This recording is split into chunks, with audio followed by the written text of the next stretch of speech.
সম্পূর্ণ জৈব পদ্ধতিতে তৈরি এই তরল অমৃত সার আপনাদের লেবু গাছে ব্যবহার করলে এই সিজনের মধ্যে কিন্তু আপনারা আপনাদের লেবু গাছে প্রচুর পরিমাণে ফুল ফল খুব সহজে পেতে পারবেন। নমস্কার বন্ধুরা, কেমন আছেন আপনারা সবাই? আশা করি সকলেই খুব ভালো আছেন। আজকে আবার একটি নতুন ভিডিওতে আপনাদেরকে অনেক অনেক স্বাগত জানাই। তো বন্ধুরা, আপনাদের অনেকের বাড়িতেই হয়তো লেবু গাছ রয়েছে এবং বিভিন্ন ধরনের যত্ন করা সত্ত্বেও সেই লেবু গাছে কিন্তু কোনোভাবেই আপনারা ফুল ফল দেখতে পাচ্ছেন না, বা ছোট ছোট ফুল বা কুঁড়ি আসলেও এবং সেগুলি যদি ফলে রূপান্তরিত হচ্ছে, পরবর্তীকালে কিন্তু সেগুলো গাছ থেকে ঝরে পড়ছে। তো কিভাবে এই সমস্ত সমস্যার সমাধান করবেন এবং কি জিনিস ব্যবহার করলে ও কিভাবে আপনাদের লেবু গাছের যত্ন করলে গাছের মধ্যে একটাও কুঁড়ি ফুল ঝরে যাবে না এবং তার সাথে সাথে ফুল ও ফলের সংখ্যাও বৃদ্ধি পাবে, সেই সমস্ত কিছু নিয়েই কিন্তু আজকের এই ভিডিও। তাই ভিডিওটি কিন্তু সম্পূর্ণ অবশ্যই দেখবেন। প্রথমত আপনাদেরকে বলবো, লেবু গাছটিকে এমন কোনো জায়গাতে রাখুন যেখানে যেন সারাদিনের যে রোদ রয়েছে সেটা যেন গাছ পেয়ে থাকে।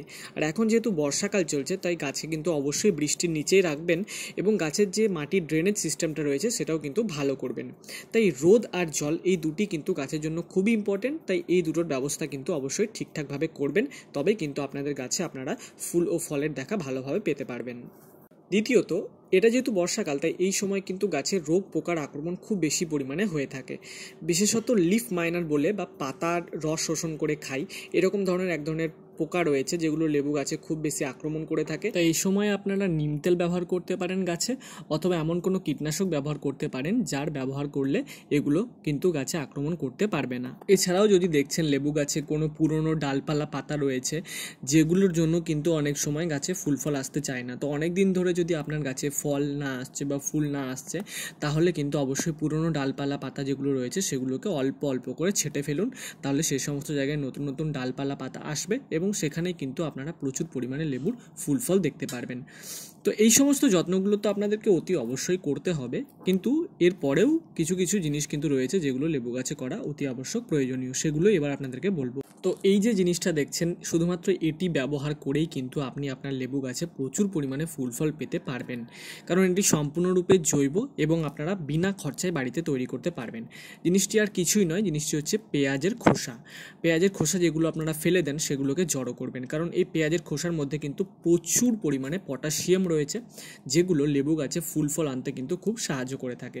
তাই সবার প্রথমে আপনারা বেশ কিছুটা পেঁয়াজের খোসা নিয়ে নেবেন, তারপর সেটাকে কোনো একটা জায়গার মধ্যে নেবেন এবং সেই জায়গাটিকে পুরোপুরিভাবে কিন্তু 1 লিটার জল দিয়ে ভর্তি করে দেবেন। তারপর মিশ্রণটিকে 7 দিন কোনো একটা ছায়াযুক্ত জায়গায় রেখে দেবেন এবং তারপর দেখবেন এইরকম কিন্তু একটা পেঁয়াজের খোসা আর জলের মিশ্রিত একটা খুব পাওয়ারফুল জৈব সার তৈরি হয়ে গেছে। তো এটা কিন্তু আপনারা ডাইরেক্ট গাছে ব্যবহার করতে পারবেন না। এই যে 1 লিটার সারটা তৈরি করেছেন, এর সাথে কিন্তু আরও 3 লিটার নর্মাল জল মিক্স করবেন এবং তারপর কিন্তু যে মিশ্রণ সারটি তৈরি হবে সেটিকে আপনারা লেবু গাছের গোড়ায় ব্যবহার করবেন। এটা লেবু গাছ ছাড়া আপনাদের ছাদে যে কোনো গাছে কিন্তু ব্যবহার করতে পারেন, খুব ভালো ফল দেয়। আর এইটা হচ্ছে যেহেতু সম্পূর্ণরূপে তৈরি একটি জৈব সার, তাই এটার কিন্তু কোনো রকম সাইড ইফেক্ট নেই। এটা আপনারা মোটামুটি 7 থেকে 12 দিন অন্তর অন্তর আপনাদের লেবু গাছে বা অন্যান্য ছাদের গাছগুলোতেও কিন্তু ব্যবহার করতে পারেন। এটা ব্যবহার করার পর আপনারা আমার গাছের লেবুর ফলন তো দেখতেই পাচ্ছেন। তাহলে আপনাদের লেবু গাছেও যদি বিভিন্ন রকম চেষ্টা করার ফলেও কোনো রকম ফল ফুল এই সমস্ত কিছু দেখতে পাননি, তাহলে একবার এই সারটি ব্যবহার করে দেখুন, আপনারা অবশ্যই কিন্তু উপকৃত হবেন। তাহলে বন্ধুরা, আজকে ভিডিওটা কেমন লাগলো আমায় কমেন্ট সেকশনে অবশ্যই জানাবেন। ভিডিওটা যদি ভালো লেগে থেকে থাকে তাহলে কিন্তু ভিডিওটাকে একটি লাইক করে দেবেন এবং চ্যানেলের মধ্যে নতুন হয়ে থাকলে চ্যানেলটিকেও কিন্তু অবশ্যই সাবস্ক্রাইব করে নেবেন।